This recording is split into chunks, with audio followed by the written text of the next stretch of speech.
welcome guys. So I wanted to play something completely completely different again today.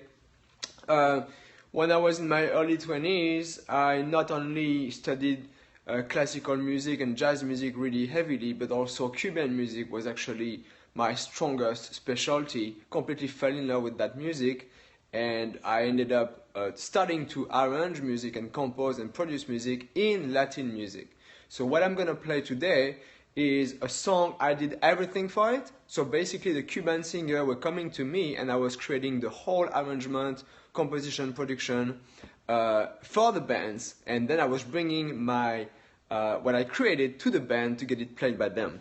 So this is pretty much it. And the funny story is that I did that for a few years, and for 10 years I didn't really do any Cuban music, and I finally worked with Alfredo de la Fe, legendary violin player from Cuba, and we got pre-selected for the Latin Grammys for his album. I co-produced on it. And so that's the full circle story, basically, you know, that's the cool thing. So that's the song, and what I like about that is, like, you know, you see a lot of producers around here, and I don't see a lot of music. That's the thing, you know, and to me, that's music, because there's a lot of things going on. So that's it. This is what I was doing in my early 20s. One of the many arrangements I did in my early 20s.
So I'm gonna play the rest, but I just wanted to give a few important points. This music is really made to make people dance. That's the only goal, and it's built around this idea. And very often, and I actually stole a few. The artist, that's my music. And the singer was Wilfredo. He lives in France, and I was doing a lot of my songs with him at the time, and I did all the music. Yeah, so when they create that type of songs, they usually start by finding a hook, because the goal is to make people dance. That's the only goal, right? So they found a hook, and then they build the whole song around that. And you have no idea how many codes there is in this music, how many names for this pattern, how the bass communicates with the congas, communicates with the drums. They're like exchanging words, like a conversation. It actually comes from the ceremonies, like African ceremonies, religious music. It comes from that. It is extremely rich. And as you can hear, there is melodies, there is chords going on. That's all the things that are completely missing in nowadays pop music. And this is the Cuban pop music. You know, this is what it is. So I had a lot of fun doing that.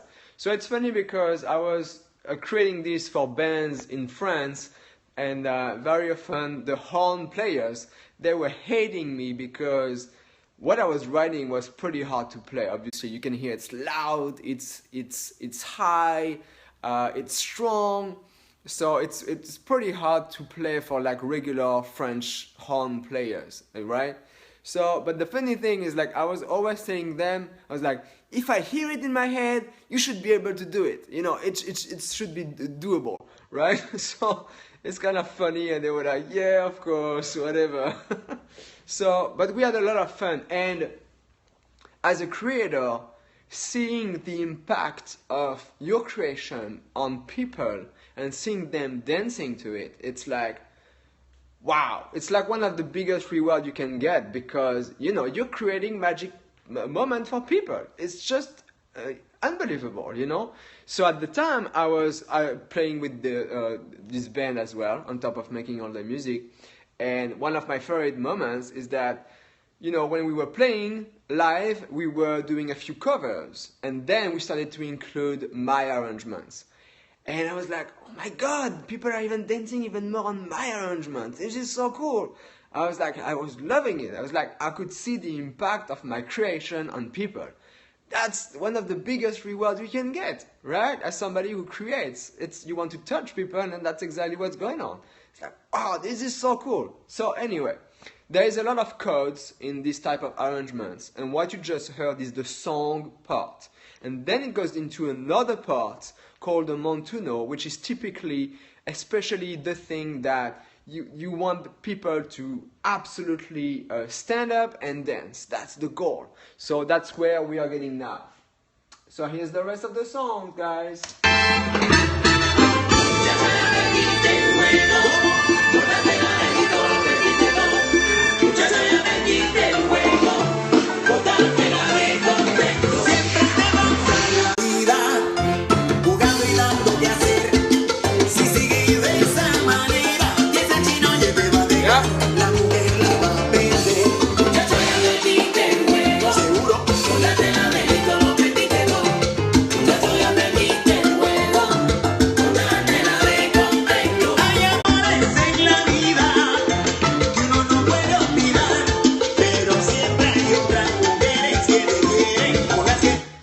Explain really quickly what's going on in this part, in the montuno, which is typically the part where you really want people to stand and dance. This is how it works.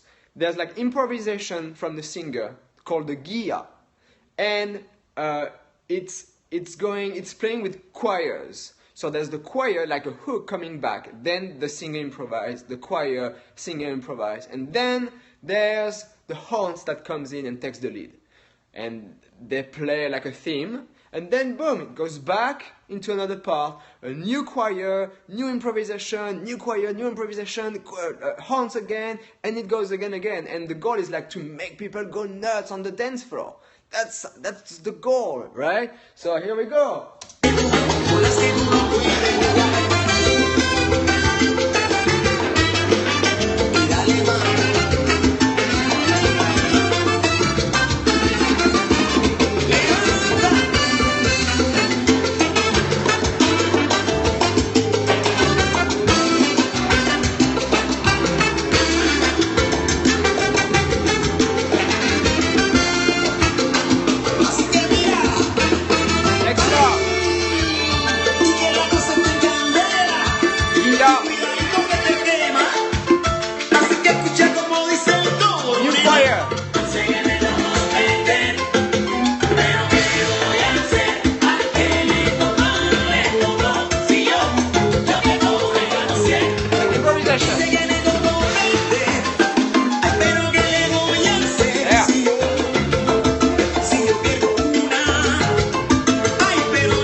salsa music. It is salsa music. Guys, this is the Cuban music, the type of Cuban music called timba, which appeared in the 90s. And it's the next level after the salsa music. Basically, salsa music got heavily influenced by religious music and American music, also the way you mix American music. So, and that's my own version of it. You know, that's what I was doing 15 years ago. You know, that's it.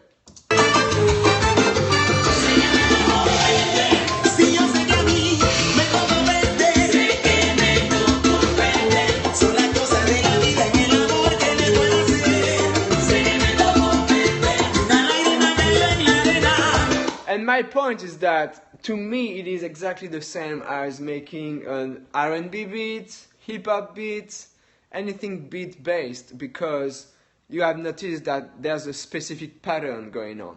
There's a specific bass line, there's a specific piano line that goes with the specific percussion lines, and that's the art of building a beat. But this is pretty advanced beats, because if you pay attention, there's chords, and it's not like for like beginners, you know. Obviously, it's pretty advanced.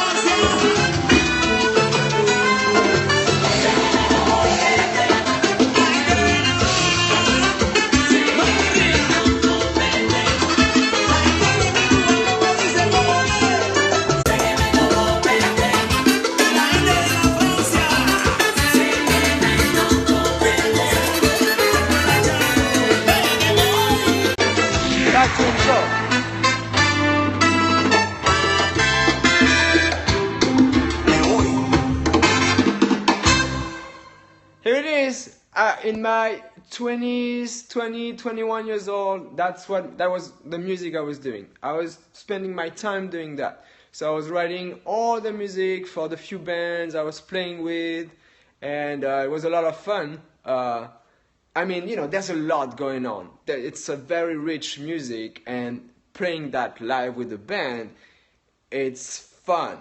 It's a lot of fun. There was a question regarding drums, what drums are being used. So in that type of band, it's pretty often you have like 20 musicians playing at the same time. And there's a lot of different drums going on.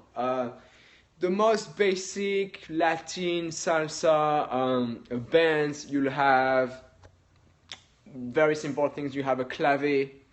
Yes, I made everything there. That's why I'm playing it. You know, that's my music. So in a very simple Latin band, yeah, you might just have a clave voice. That's it. Clave is like tuk, tuk, tuk, tuk, tuk, tuk. That's the thing. Everything is based on that. You have just clave voice. Maybe then you can have like clave, bongo, a cowbell. There's different combinations, but in a modern salsa Latin band, you have a whole set of drums. You have a set of conga, one guy. Yeah, that was live. That was completely live. Yeah. Whole set of conga. Very often the singers are gonna play maracas, guiro, that type of stuff. So for the people who missed it, you'll just replay it. Replay the thing. I keep all these things live, so you'll see it. But yeah, there's so much going on, you know. It's funny to me because it's almost like it's kind of the extreme opposite of what's going on in pop music in the world. Meaning this is so rich, and what you hear on the radio nowadays is so poor, you know. So that's also why I loved it so much at the time, because I was spending so much time studying jazz music, and I loved beats and all that, and suddenly I had found this music that had all of that. So I was like, oh my god, this is unbelievable. And these people, they are extremely good at orchestration as well. So once again, orchestration is really the art of combining the right elements together. It's like, how do you find a great recipe of putting the right sounds, the right lines together, the right harmony and that stuff. Are you working in the morning? So I think I played a few things in the past where I was trying to do some things for Leona, some ballads or stuff like that. I don't have anything really specifically new, but I'm pretty sure if you type my name and Leona Lewis, you'll find a video where I'm playing something I was working on to potentially pitch to her. But I don't do this work anymore. I don't really pitch to artists anymore. Artists actually hire me to work directly with them. So nothing going on with Leona specifically.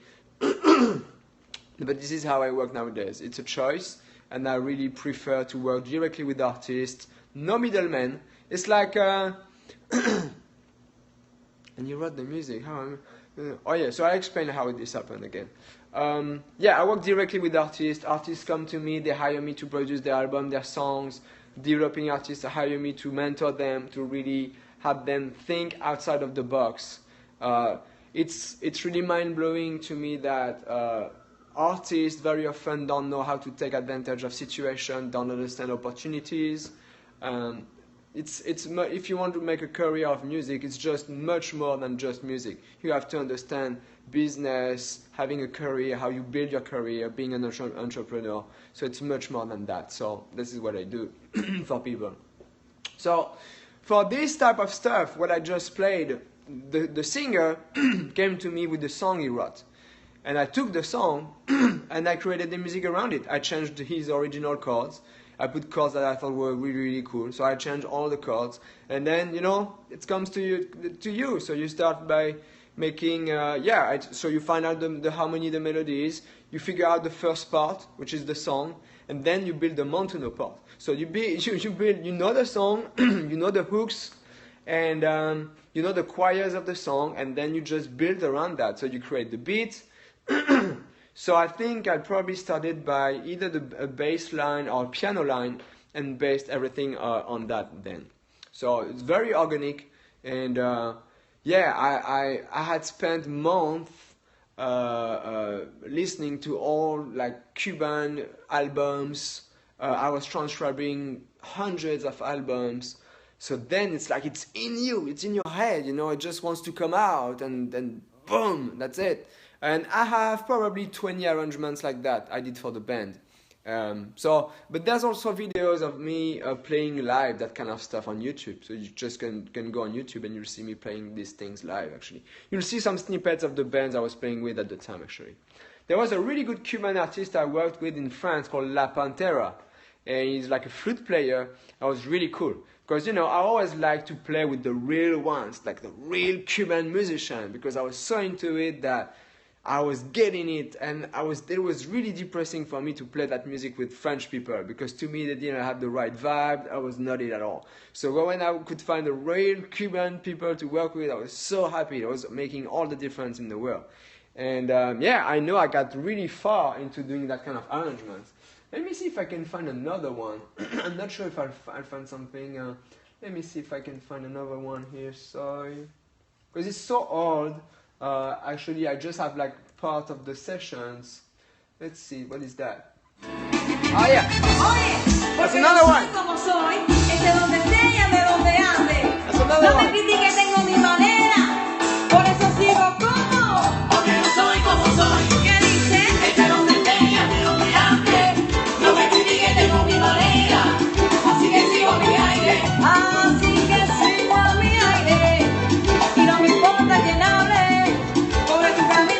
I actually hate this version. That's like a studio version, and the drums are not played properly. I don't like this one. But I have tons of things on YouTube regarding that, so you just can go there. But let me see if I can find. I really want to find this one because I like the song. So that was like, oh, okay, that's my snippet. So I think that's my version.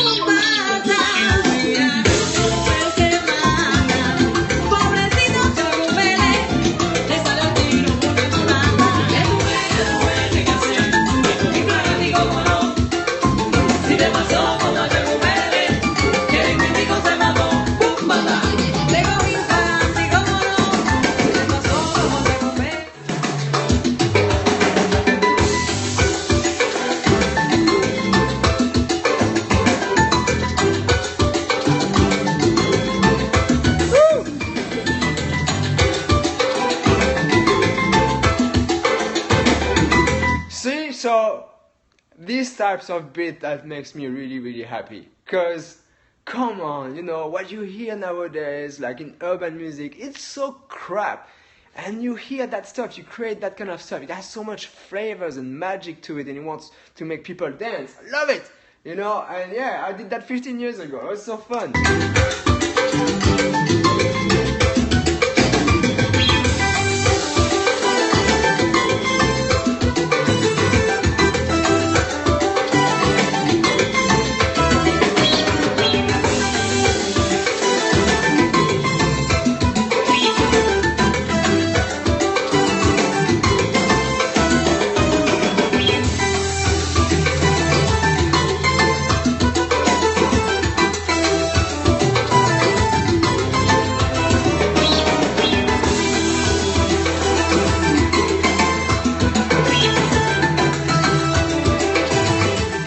So that's like a snippet of another one. But this is actually the demo that I did myself with the computer. So then I was bringing that to the orchestras, and they were playing that. You know, I was printing all the parts, giving them to the horns and everything, and then they were playing it. And so it was a lot of fun. A lot of fun, made a lot of people dance, that's for sure. And well, you know, it's the best memories. It's really, really cool. So yeah, fast forward, when I left France, I completely stopped doing that kind of stuff, which I certainly miss, because when I listen back to it, I feel so much soul, so much flavor about it, you know, which I definitely miss in most of the, you know, pop stuff I do most of the time. But yeah, I think that was 3 years ago. I got a call from a friend who was working on this super famous violin player from Cuba, legendary violin player from Cuba called Alfredo de la Fe. So we worked on his album, got pre-selected for the Latin Grammys, and that was kind of full circle. You know, I think actually Alfredo he had a Grammy nomination before. I don't know if he won a Grammy. But anyway, yeah, that would be cool. So that was actually the third time that my music was going to the Grammys in 3 different styles of music, which is great. As a music lover, you know, it's like you're like, okay, it's cool. I don't care much about the awards, even though it's nice to show off that, of course. But it's always nice. So like, you know, I want to achieve very unique things. And, you know, when your music go 3 times to the Grammys in 3 different styles of music, you're like, yep, here is another surprise. Here I am again. So, yeah, that's it. So, yeah, I love, you know, this type of music has so much flavor. It's like really soulful. That's what I explained in a lot of interviews I did recently, is that that's what I like. I like to deal with the soulful people, and you know, this is great. In sheet music form, when you gave it to the orchestra, yeah, absolutely. So when my production was ready, I was bringing that to the orchestra. So I was bringing them an MP3, a bounce of whatever I did, actually, just like something like what I just played to you. That's exactly it. And of course, I was printing the sheet music as well. For them to be ready to play it, you know, and then they had to practice that. I mean, especially for the horns, because that's difficult, really, really difficult. I think I talked before about my friend El Bola, who was one of the top trumpet players in Cuba, and he has the trumpet printed on his mouth, like, because he plays so hard that you could see the print of the trumpet on his lips. Crazy. And he was one of the top music director, trumpet player in Cuba. He played with all the most famous orchestras. He was a good friend of mine. He helped me. He mentored me. He had me play with Bamboleo, top salsa band in Cuba. Ended up playing with them at 21, on stage with them in Cuba. Yeah, great guy, and he died of diabetes, actually, I think. So that's just like 4 years ago. So that's pretty bad. Anyway, so that's it, guys. I wanted to play you that, something different again. Happy New Year, you know, and I'll show you more unique stuff next year. But yeah, see, I show you that also, like, as example of, like, you know, there's no limitations. Limitations are just something that we often put on ourselves, but anything is doable. You can do anything you want as long as you work enough on it. It can take a very long amount of time, but you can do whatever you want. That's the point, And I get bored easily, so I like to get new challenges and just to work on whatever I need to do to get to where I want to be, and that's pretty much it. That's it. So yeah, I can play you a little bit more. I'll play you a little bit of the song again for the people who missed it, and then I'll go. Yeah, that's the one. Okay. So once again, things I was doing around 20 years old.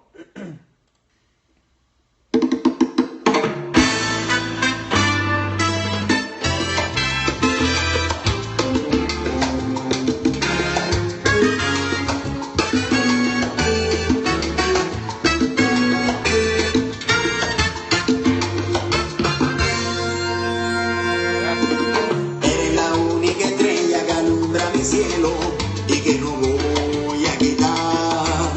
Eres la luz que ilumina mi alma, mi vida y mi camino al andar. Eres tú, la única reina de mis sueños, la razón de mi tormento, la razón para vivir. Eres tú, a la persona que no ofendo con tantas excusas y pretextos, dando como infantil. Porque sé que yo fallé con mi niñez y mi madurez por jugar con tu querer.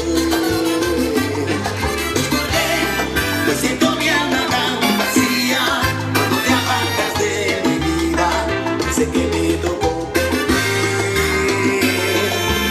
Sé que no tienes la culpa de nada, porque en tu brazo yo me refugiaba y me daba a querer. Y yo con eso jugué.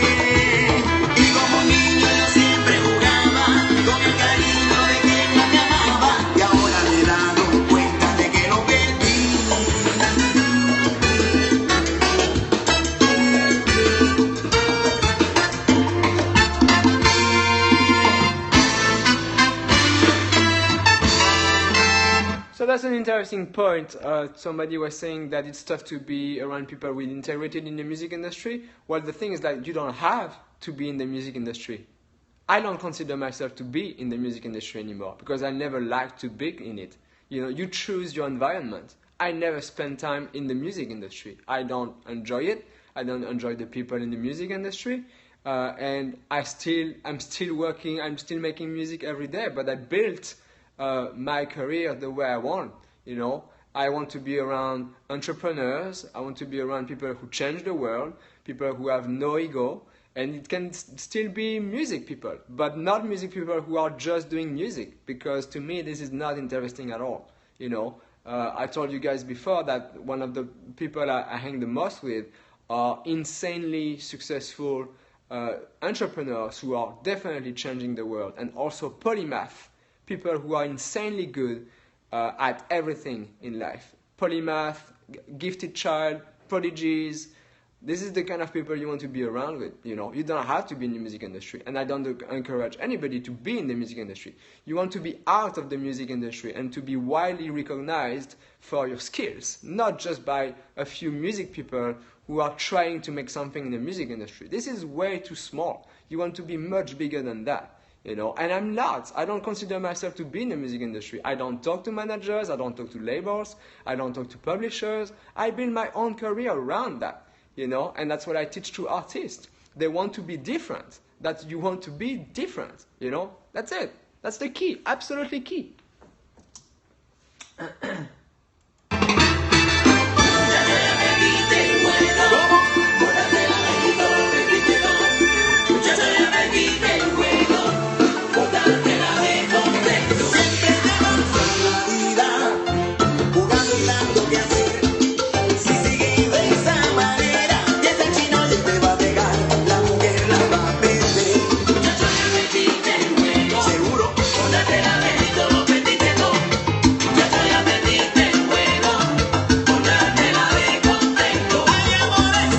So that's it, guys, this is how I do it nowadays, because I pretty pretty late I understood the importance of selling my skills. So I got much better at selling my skills. I was really blinded by the art, by the passion. So it was all about learning and dedicating my life to music, but then you want to have a career out of it. So then you're like actually have to learn how to sell your skills. And you can completely do it without being in that music industry, which is, I really don't encourage to go for that, because once again, you want to be unique, completely different. So I learned how to sell my skills. I noticed that, oh wow, actually I studied much more than 90% of producers out there. So I need to show that to people. This is what I'm doing right now when I show you that in my 20s, I was doing like these I know that it's very impressive arrangements as an early age, and that's very unique. People are like, what? You were doing that? I'm like, yeah, I was doing that. So people need to be aware of your skills, because I see that all the time. There's a lot of very talented artists out there, but they don't know how to sell themselves. They don't show off their skills, so they don't make any money. That's it. That's all. So I started to do like growth hacking at the time of MySpace, like being smart enough to understand how to show off what you know how to do, and then people come to you because they're like, wow, I want to work with you because you're doing this and that and that, and that's how you sell your skills. And this is one of the biggest problems for artists, is that most of them have no idea how to sell their skills, and they don't understand it. Even when you tell them, they still don't do anything about it. It's really sad. It's really, really sad. So it's key for me, I talk about that all the time, because I have so many of my friends who have so many skills, and unfortunately nothing is going on because they don't understand that. So yeah, this is wrong. You can be anywhere in the world, and because thanks to social media, you can show off your skills to the world any day, any time of the day, any day. You can live anywhere in the world. Doesn't change anything. Doesn't change anything. So that's it, guys. That's what I wanted to talk about today. I was thinking that I should probably upload these sessions on my YouTube account as well, because I think there's a lot of good stuff for people to learn. And yeah, I'll do that. Okay, guys. So a happy New Year. And I'll talk to you next year. I'll show you more unique stuff and talk about trying to talk about things that people in my case usually don't talk about, and that's it. I think some people are really completely artsy. Some people are set a certain way in their mind, and there's some things that they don't like to do. They don't like to deal with papers. They don't like to deal with business. They don't like to think about it, and they would really like somebody to do that for them. But it's pretty complicated. If you want to get a manager and things like that, unfortunately, most managers don't do much. It's really about you. If you really want to do something, do it yourself. Because if you're waiting for somebody to do it, you might wait your whole life and nothing's gonna happen. So, yeah. Anyway, guys, good to see you. I'm gonna go work out, and I'll see what inspiration brings me then. What are you doing for New Year's evening? I'm going back to the mansion in Beverly Hills with my friends, mostly Hyperloop, from our company Hyperloop people. So I'll be at the same mansion you saw a few times this month. So that's it. Yeah, it's great people, as I was saying, people who change the world, no ego, super simple, just trying to help each other, and it's amazing. So that's it. All right, guys, good to see you. And actually, I'm gonna start the year by 2 new plaques to complete the collection I have here. So I'm gonna have two new plaques coming in the next 2 weeks. That's it. All right. Good to see you. Happy New Year. Enjoy and study. Bye.